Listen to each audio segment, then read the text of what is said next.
sports flowing in their veins. Mackie and Judd on SKOR North and SKORNorth.com. It means a lot, especially just going to the game and being able to represent the Twins is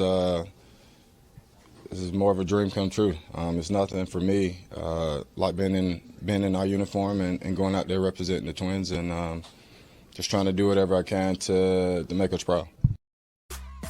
Is it first-time All-Star, right? Yes. Yep. First-time All-Star. Yep. Luis Arraez, a first-time All-Star. You could probably make a case for a couple others as injuries trickle in this week.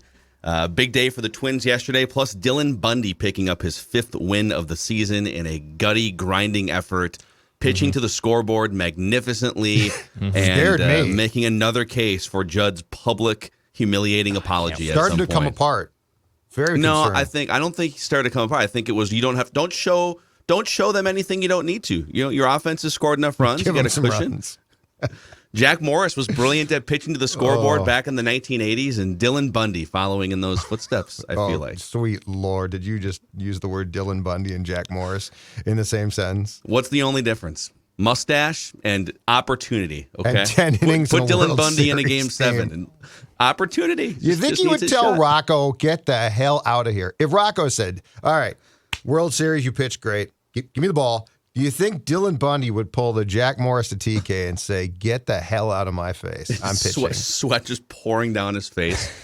I don't think he'd be able to see Rocco or Tom Kelly in that situation. Kick your ass, Rocco, if you try to take me out of this game. I saw, before we get to Twin statements here, and then I have Wolves Summer League observations for you guys and a buffoon of the week.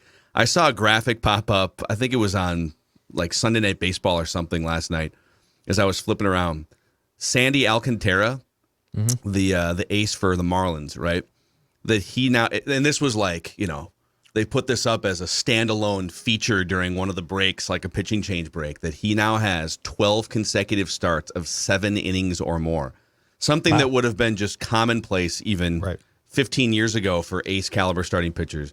And I saw that. I think I was more shocked by that than if you were to have said someone threw a no-hitter or flirted with a perfect game last night. 12 straight starts of 7 innings or more in 2022 for a starting pitcher. What are the Marlins doing? Why are they trying to ruin this kid? Why are they Pump trying the to bring brakes, his Marlins. career to a premature end? So selfish. But All you're right, let's start with Judd here. Twins-related statements off of the weekend here as they salvage a 500 road trip. Yes. Statement number 1 is, can we please end the High Wire Act? It is July 11th. The trade deadline. That's a question, not a statement, okay? Okay, how about this? End the High Wire Act. There you go. This So I'm grammatically correct in statement. This bullpen is driving me here. I'll be grammatically correct. This bullpen is bleeping driving me up the wall. And I feel like it's this entire thing of, well, this guy's pitching better, so we'll try him. Your amount of reliable arms, especially at what you like to do on the back end, is nowhere near sufficient right now. You need at least one more, probably 2 really. But the High Wire Act of having to bring in Tyler Duffey yesterday, and the High Wire Act, and it worked, I know that, but it's also Texas. It should work against Texas. You lost 2 or 3 to Texas. The High Wire Act, I feel like, of this entire bullpen goes up on the top rope, and it's a zip line thing that they're trying to go on between the Fauché and IDS. And every once in a while, far too often, though, a guy falls off. So please make a trade. Trades have started now, and I'm not saying that you have to go trade for an all-star closer. I am saying They should. It would be nice, but upgrades, any type of upgrade would be appreciated, where I don't feel like there's a potential for every Twins game to turn into the Gong Show.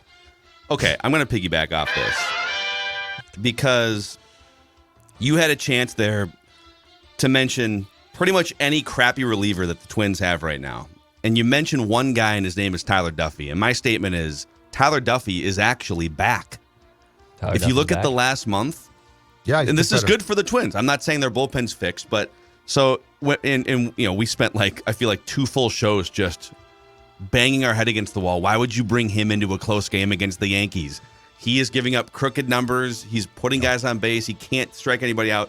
And so he started working on a changeup, which you saw in action yesterday. against one of the left-handed hitters. He dropped a little 78-mile-an-hour changeup, turned it over, and it's a great third pitch that he has sort of sprinkled in. Over the last month, since his implosion against the Yankees, 10 outings, 0 runs allowed, 12 strikeouts, 3 walks in 13 innings, only 1 extra base hit allowed in those 13 innings and 10 outings. So I don't think the bullpen is fixed. I don't think this means that you ignore the trade candidates that are out there, but boy, would it be nice if some version of the old Tyler Duffey with that new changeup as a third pitch is enough to help pad that bullpen for the next 3 months.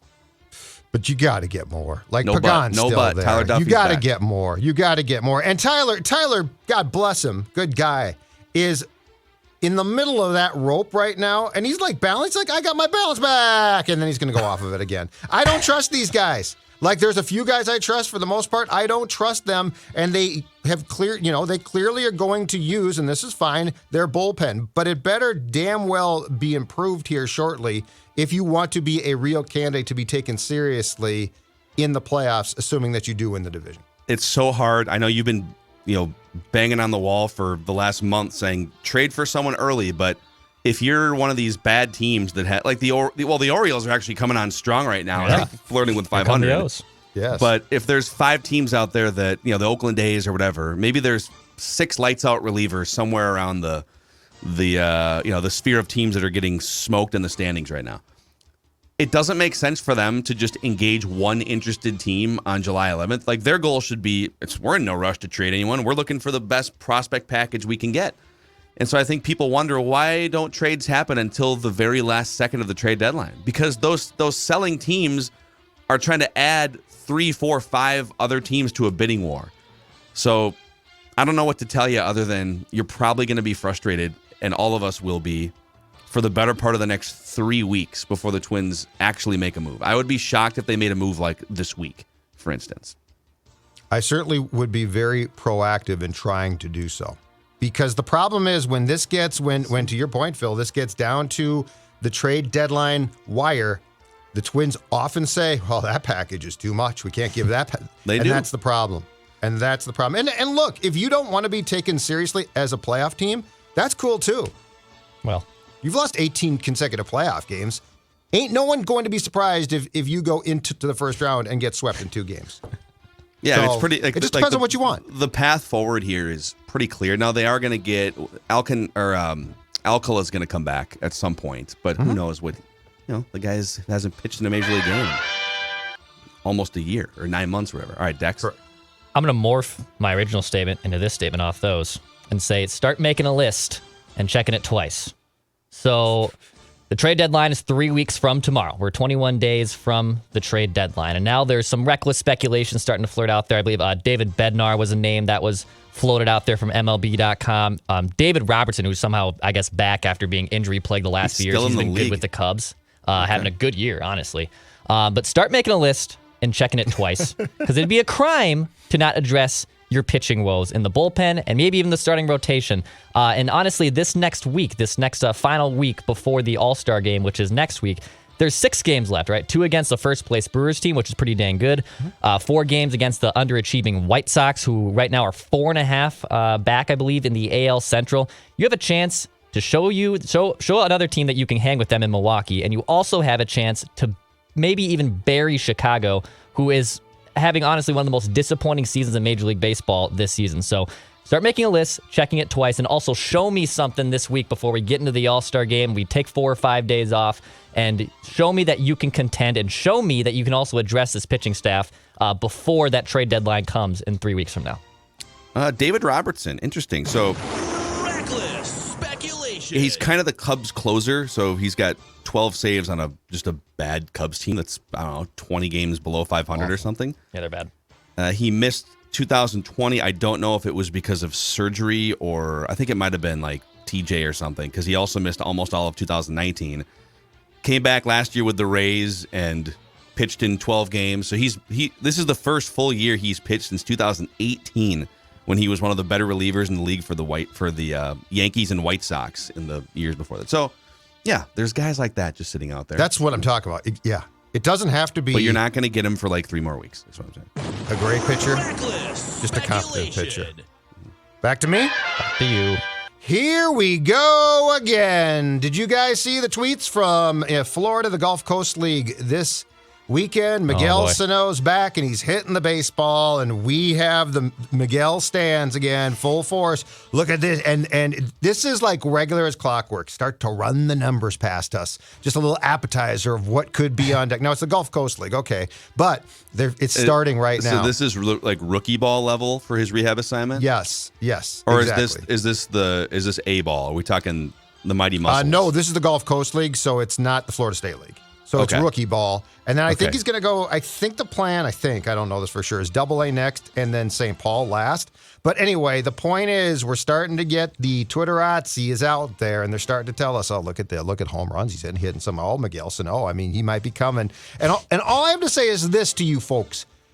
Where's he going to play? Because the last time I watched a Twins game, which was yesterday, Jose Miranda is hitting the ball really well. Yeah, well, you wanted Miranda booted off the team 3 weeks ago. And now, he's hitting the ball. Now he's hitting the ball. And you know what I like about him? I like the fact that there is now, since his struggles earlier on, a level of consistency there.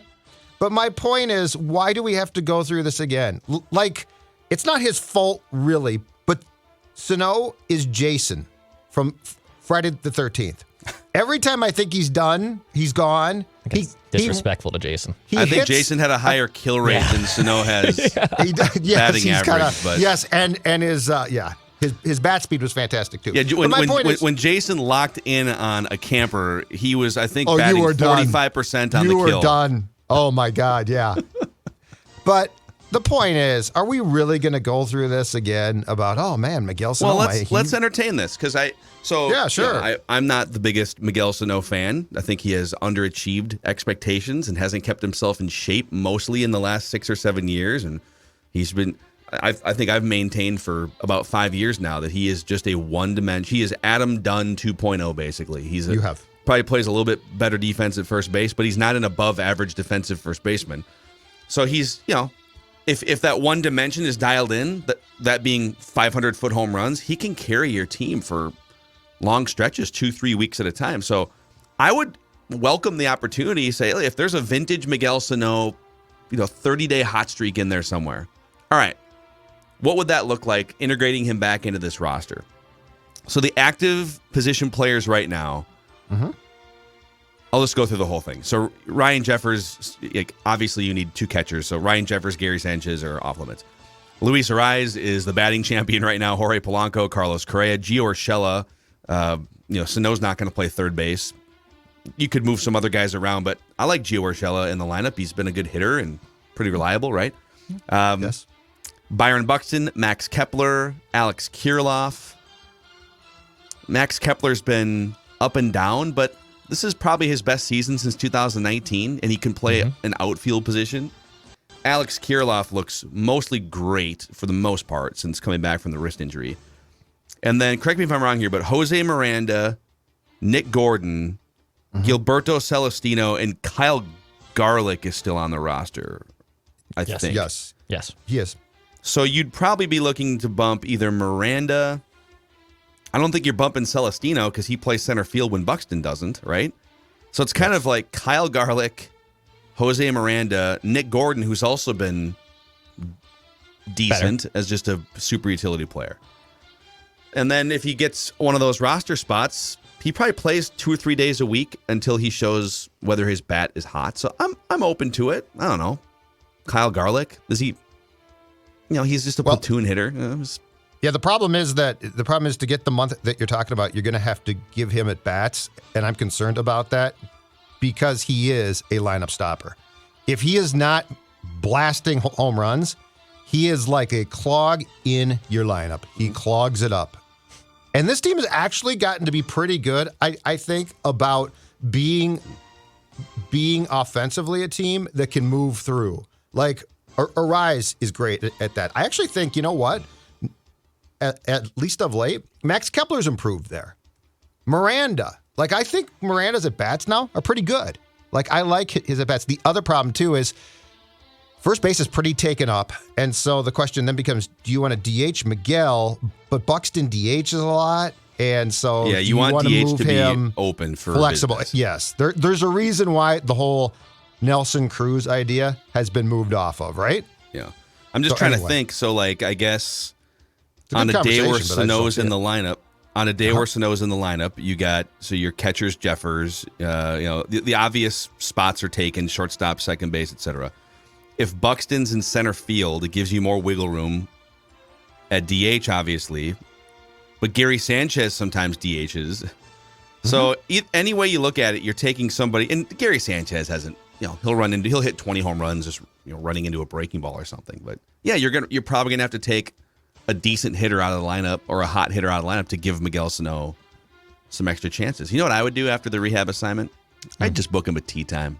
That's what maybe at the Meadows or something. You should just go golfing today, and maybe we'll worry about the lineup tomorrow. Whether it's Garlic who's having the day off or Sano who's having the day off, why don't you go book a tee time at the Meadows at Mystic Lake, an award-winning 18-hole public golf course. You can book that tee time at golfthemeadows.com to learn more. Also, the Legends are back. The Meadows at Mystic Lake will be hosting the second annual Land O'Lakes Legends Classic Golf Tournament Saturday and Sunday, August 13th through the 14th. Nancy Lopez is going to be there. Amy Alcott's going to be there. Julie Inkster. Go check it out, legendsclassicmn.com to learn more about that. And also, if you want to book that tee time, golfthemeadows.com to learn more. Golfthemeadows.com to learn more. Also, if you're looking to sell your house right now, but you're kind of worried about the timing of, we're going to sell the house, but then we're going to put offers in on new houses and timing that all up. Plus, maybe your house needs some fixes or maybe even a remodel to get you the best value on your home. That's where our friends at Equity Partners come in to help you with their rehab program.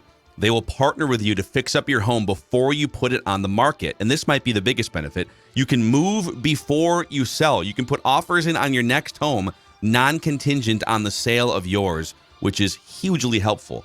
Find out more at equitypartnersmn.com. That's equitypartnersmn.com.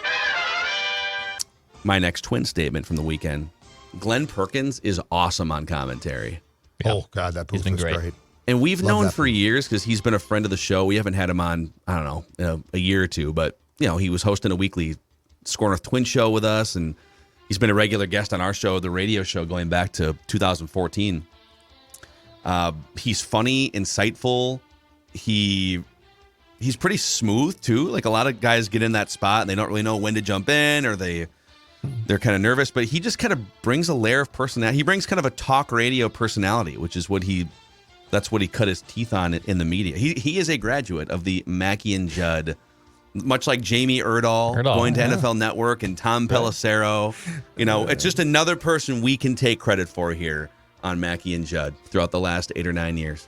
I like how confident he is, too, with, he's nerdy confident with those, pitch scripts. I forget who he was talking to. They were interviewing either Bundy or it might have even been Josh Winder over the series, and he was just talking about pitch scripts with him. And as someone who loves baseball, nerdy stuff like that, it was incredible to hear. Just him talking about where he puts his fingers and what breaking balls he does.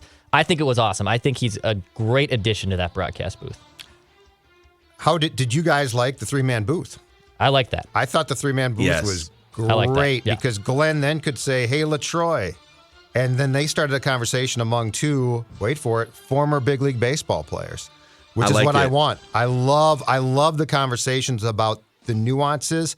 And again, that's the first Twins telecast, I think, in a long time where I learned things. Yeah, because I legitimately learned. Because you get those guys bouncing stuff off each other. There was times where it would be Roy Smalley and maybe Morneau or a couple players, or Torrey Hunter and somebody.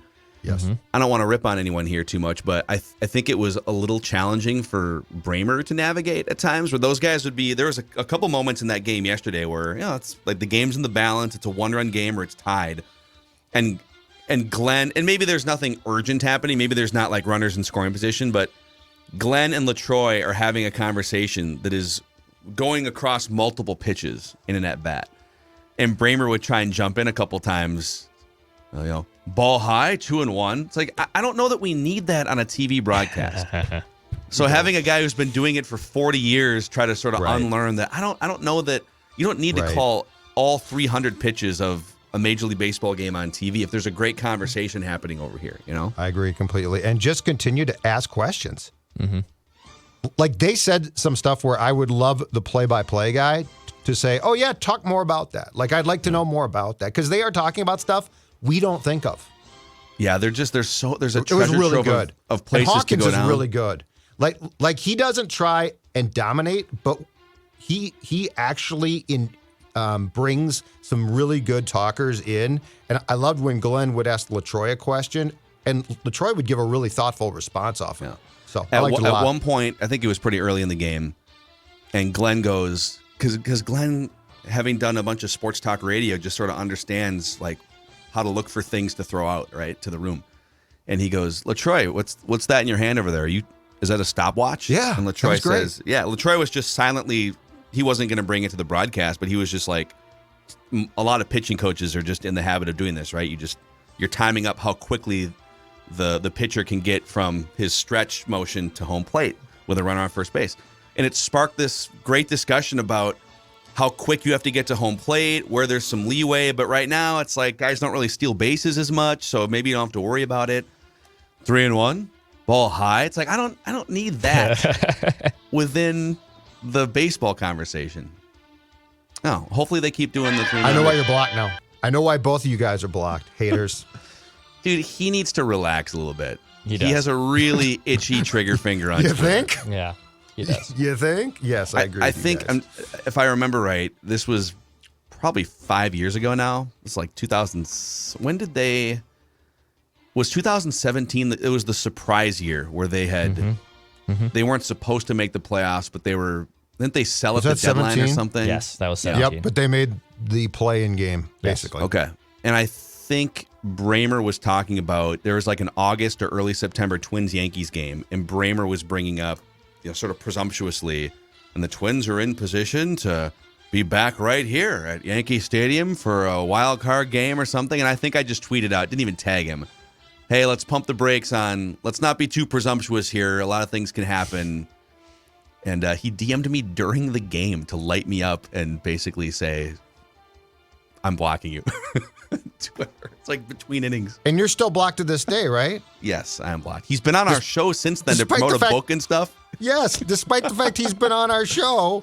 Yeah. You're still little blocked. Little thin skinned. But Declan, It you're happens. blocked too, right? I'm blocked too, but I was much more of a hole than Phil was. So when I'm did not you blocked. get blocked? How long ago? I probably got blocked like 5 or 6 years ago, probably in a similar amount of time. Okay. I loved it. I really enjoyed listening to him as a kid, and he reminds me of my childhood of Twins baseball for sure. But yeah, I just think there's some times where you gotta just explore other options as a broadcaster. Team up a little bit better. That's all. Corey Provis be good at that. Yeah, I don't want to say too much more. Corey Provis. All right. Well, now we're all going to be blocked again by Nick Bramer. I don't think so. I think I'm beyond blocking. Like sometimes you get to a place where you're not going to be blocked. Yeah, I don't think I'm going to be you're blocked. beyond. You've been blocked by a lot more prominent people than we have. Adrian Well, just 'cause Peterson. I think we're all Cordero blocked Patterson. by Samantha Ponder. No, I'm not. Good Oh, for you're you. good there. I'm Okay. blocked by Peterson, Cordero, and Alex Meyer, the former Twins pitcher. We should do some sort of exchange here where I'll tell you what Adrian Peterson tweets. I'll just give you like a weekly report, and you can tell me what Sam Ponder and Dick Bramer tweet. Send me $10 besides the Yeah. left-handed toast. Peterson, send me $15 if you'd be so kind. All right, I have one more Twin statement here. All right. My statement is, I don't care about Byron Buxton's batting average. So he makes his All-Star game, right? He's hitting .215, and I put out a graphic last night on the SKOR socials announcing the thing. Well, we're gonna send a guy to the All-Star game who's batting .215. Yes. He also Dude. has 23 jacks and plays Gold Glove center field. But He's punishing baseballs. He's on track to play in 123 games, 42 bombs, 88 runs scored, elite defense in center field. And if I can, I'll get a little nerdy here. Get those nerds! Nerds! According to Baseball Savant, he's in the 94th percentile in exit velocity, 91st in hard hit rate, barreling the ball at the 96th percent hit rate. But my God, we have to talk about him hitting .215. And baseball right now, batting average is down. It's the league average right now in batting average is .242. Now, the last 2 years have also been like .245, .246, so it's been trending down. But .242 would be the lowest mark since 1968. Batting average is just kind of plummeting right now. But I don't want to hear about Byron Buxton's batting average if he's mostly staying on the field, punishing baseballs, and playing elite center field. So I do not care about Byron Buxton's batting average. I will say I'm mostly with you on the batting average thing. There are times where, all right, let's put a ball in play here and not strike out when there's a runner on third. But his job is mostly hit bombs and table set a little bit because he's kind of bounced between first and third in the batting order. Now he's more like second or third. But I will criticize his on-base percentage being .295. Yeah, if you're going to have a low batting average, I'd like to see just mix in a few more, maybe swap out some strikeouts for some walks here and there. But overall, I mean, if you would have said, all right, this dude's going to play 120 games on pace for 40 home runs, 35 or 40 home runs. He's going to score a bunch of runs being at the top of the lineup and play maybe not 5 years ago Byron Buxton defense, but he's going to play Gold Glove defense. I don't think any of us would say, but what's his batting average?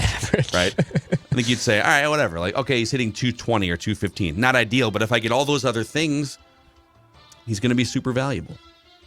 I don't know. It's not very good. You'd be the one most likely to 215 average, not very good. You come from the era of batting average being more sacred than we do. Well, I also think that you have to look at a case-by-case basis because, yes, Buxton getting on base more would be nice. In the case of Arise, I think it's important because that's what he does, right? Buxton hits for power. He brings a defense. I mean, I don't think we're appreciating right now, and I think we all should take a second and appreciate this. The Twins' defense up the middle will never be better than it is this summer.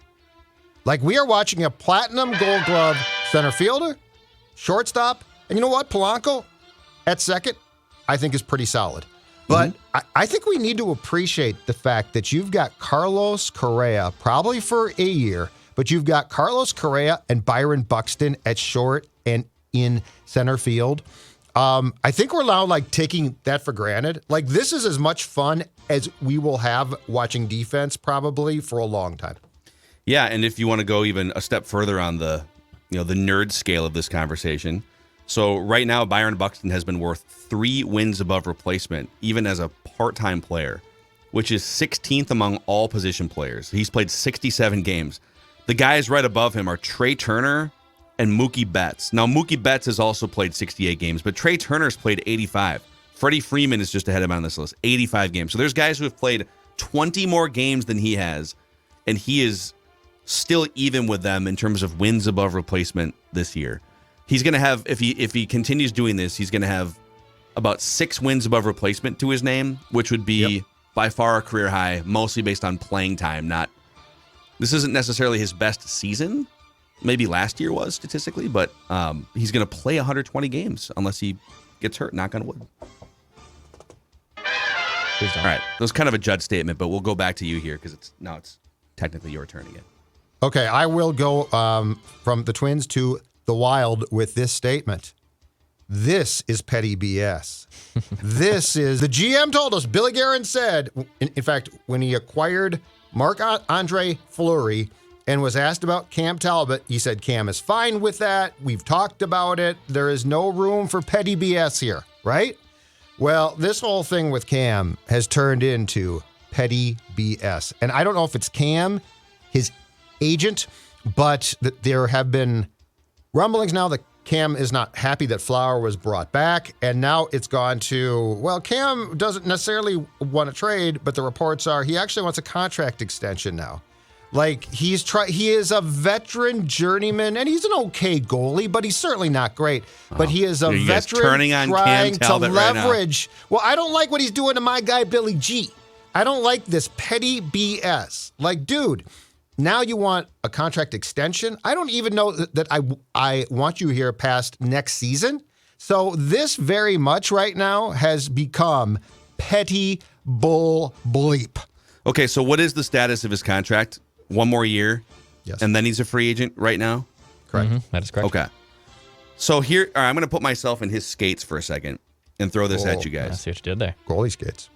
He's thinking 2 things right now. He's thinking, okay, I played my ass off for the month and a half or whatever it was after you guys traded for Marc-Andre Fleury, which the Wild would say, yeah, well, we traded for him in part because you were terrible for a stretch. So, we had to bring on this guy. But so he dialed it in, and he was probably the better goalie down the stretch in the regular season. Mm-hmm. But what's done was done. You brought in the Flower to play postseason games. He wasn't standing on his head. He was fine. I don't think he derailed the series or anything. But if you're Cam Talbot, aren't you looking and saying, I was the better goalie down the stretch, I deserved more of a chance in the playoffs, and I'm younger. Who's more likely to be better the next 2 years? My age 35, 36 season or his age, whatever, 38, 39, or 39, 40 seasons? And I think he would have some points here. What do you guys think? Dex. Cam Talbot's fine. Like, he's a fine goaltender. He rides it up and down a little bit, but the tandem right now, at least on paper and analytically, this should be a fine tandem. But the issue is the ripple effect, to Judd's point. It's petty BS. Like, this is the exact thing that Bill Guerin avoids. He's not just going to add players to a locker room that wouldn't benefit said locker room. I think Cam Talbot is going to be exactly who he is. I think also Marc-Andre Fleury, who came down a little bit hard last year after winning the Vezina season before, is also probably going to level up a little bit and be at least a competent goaltender. I think this is a good spot for the Wild to be in, actually, from a contract standpoint, because you have Jesper Wallstedt, who's probably a year or so away from joining the big club. He was a first-round pick by the Wild a year ago. You have two veteran goalies who will be basically UFAs in a year and 2 years, respectively. So I think the Wild have set up their goaltending to hand the keys over to Jesper Wallstedt, and then also, still finding a backup 2 years from now that you can always find. Like, the Cam Talbots of the world are going to always exist on the goaltending market. They're always going to be there. And if Cam Talbot wants to play hardball and thinks he deserves a significant raise, honestly, I'm saying bye-bye, dude. I would punt on that idea. I don't think you have to oblige to him just because you got your feelings hurt a little bit that you didn't start the first 5 games of the playoffs. Exactly right. Yeah, and the agent's line, I believe it was on Friday, about, I talked to Billy and he has a lot to think about, to which Billy responded, I don't have bleep to think about. Dude, you're not painting Bill Guerin into a corner here. Cam Talbot is the type, to Declan's point, of goaltender who will be out there every year. And keep in mind, too, he got royally, royally hot and played great after the Flower was acquired. Before that, he didn't. But I just don't think a goaltender like that is in a position to necessarily pull the star turn. I should have played in the playoffs more. I should have done this. I should have done that. Like, I don't think when you do that, to me, it's a tone-deaf approach to a team that has worked its ass off to change that. Like, this is very Parise-like. Well, why didn't I play more? Suter, I should have played more. No, me. And that's what Bill Guerin is sick of. He's right to be sick of that. And this is where I think this Talbot, you would, in my opinion, need to be a star player to pull this crap. I think really good. I think he would be the better goalie over the next 2 seasons, but I agree with your guys' points about, dude, you're not, sorry guy, you're not exactly a first ballot hockey Hall of Famer here. So let's pump the ego down a notch. Another thing to consider in the NHL last year, only 16 goalies made 50 starts or more. Now, some of that might have been due to injury, but then there was just some timeshare situations across the league, I'm sure, that you guys would be able to speak to. I mean, when you're dealing with 2 guys who are going to be over the age of 35 as your main goaltenders, isn't it fair to say, all right, guys, you guys are basically going to play every other game. Injuries might 100%. Factor in, but you're both going to play about 40 games. Maybe it skews like 45 over here and 35 over there, but you're going to play about half the season. I mean, is that an unrealistic expectation? No. That's where they should be at this point in their careers, and where the Wild are just set up in general. But Cam should basically be told, and he probably has been, you're in a contract year. Like, you are under contract. And so guess what? You are going to play, and if you play great, dude, you'll get another 2-year contract. I really, really, especially with this team, tired of the ultimatums. Well, I'm the captain of this team. Well, I'm the greatest defenseman ever. Well, I'm the winger from Minneapolis, and I went to Shattuck. Give me mine. I'm really sensitive to that garbage, petty BS. Yeah, that's fair. That's fair. All right. Dex, you got anything else before we move into my very exciting Wolves Summer League observations? No, I'm actually excited to hear these Summer League observations because I think I see a parallel from a former Wolves draft pick to a current Wolves draft pick, and I'm excited to get into it a little bit. I've got one more quick. Might make my observations. I got one more quick. And it's this. Put your hand on the alarm because I want you to sound the alarm. This Kirill Kaprizov situation concerns me now. Like, we have no clue what is transpiring there. But Russo on Friday basically wrote that Kaprizov went to Dubai and tried to get back to the States and was denied. I think it was a visa problem. But long story short, he's now back in Russia, which is the last place I want him. So I'm just saying, I know that it would be really nice if we could dismiss it and be like, it's going to be fine. And it's not just him. Beyond that, I have a real concern, and I think it's legit, about a lot of these guys who went home leaving.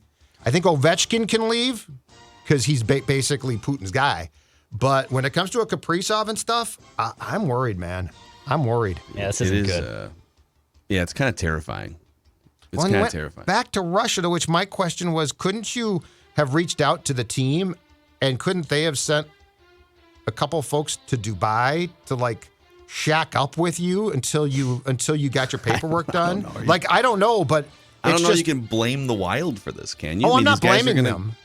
I'm just curious. No spoiler alerts, but in Stranger Things, they sent in Murray and to go get Hopper in the last season. We need Murray and Winona Ryder to get on a plane and rescue Kirill Kaprizov from the upside down that basically is the Rush situation with Kirill in Russia right now. There are a lot of parallels to Stranger Things season 4 here. Totally agree. Yeah. Joe, we got to get you watching Stranger Things here. Don't take Patrick Royce's word for it. That's okay. I probably won't be watching it. Right. Sorry guys. It's really good.